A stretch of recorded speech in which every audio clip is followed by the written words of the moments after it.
In the previous video, we added additional NICs to the existing vSwitch that we had. So we now have a virtual machine port group called VM Network, which has one virtual machine currently associated with it. We also have a VMKernel port, which is a system interface called Management Network, and we can see that it has an IPv4 address, 10.82.1.225 in my network environment, and an IPv6 address. Let's take out the two NICs that we added. Let's use those NICs for some other purpose. Maybe for a set of virtual machines that are going to be on a network that I consider to be somewhat hostile, not necessarily the internet, but maybe they're connected to my guest wireless network or something like that. I wouldn't want administrative connections coming in over that network. Let's go ahead and remove those two NICs. So I'm just going to go to the properties of vSwitch 0. And in the Network Adapters tab, I'm just going to click on VMNIC2 and click Remove. And do the same thing for VMNIC3. And then click Close. And we can see that I've now got two NICs associated there again. So I'm going to click Add Networking up in the right-hand corner. And it asks me what type of connection I want to create. So I'm either creating a virtual machine port group or a VM kernel. Now you might say, well, wait a minute, I want to create a vSwitch first. Well, it's actually going to ask you whether you want to create a vSwitch or whether you want to use one of the existing ones and then just add it there. Now, of course, you could also go to the properties of the vSwitch and add these there as well. So I'm going to show you that in a second. We can bring up this interface here and you can see either virtual machine or VM kernel. And as I was saying, it'll ask you whether you want to create a vSwitch or not, or use an existing one. I just wanted to add another virtual machine port group or something like that to an existing vSwitch. It may be better to do that from its properties and then just click add, and you can see that the interface is effectively the same. It just doesn't ask you for all those vSwitch details. Less risk of operator error, I guess. So I want to add a virtual machine port group that's going to be connected to a potentially hostile network. Only virtual machines that I want to be there are going to be there. And I don't want management to happen there. So I need to keep them physically separated. So I'm going to use different NICs for this. So I'm going to create a virtual machine port group.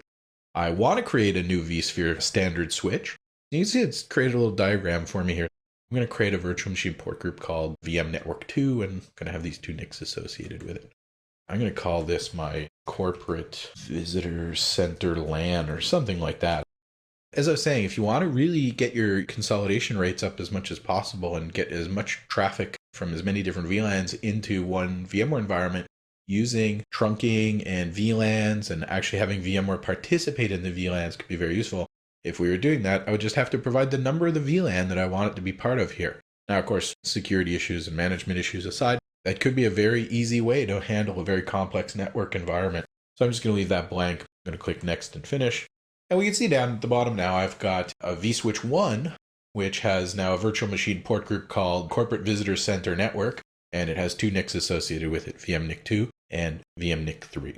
In this case, you'll notice there's no VM kernel port, there's no IP address for the system associated with those NICs.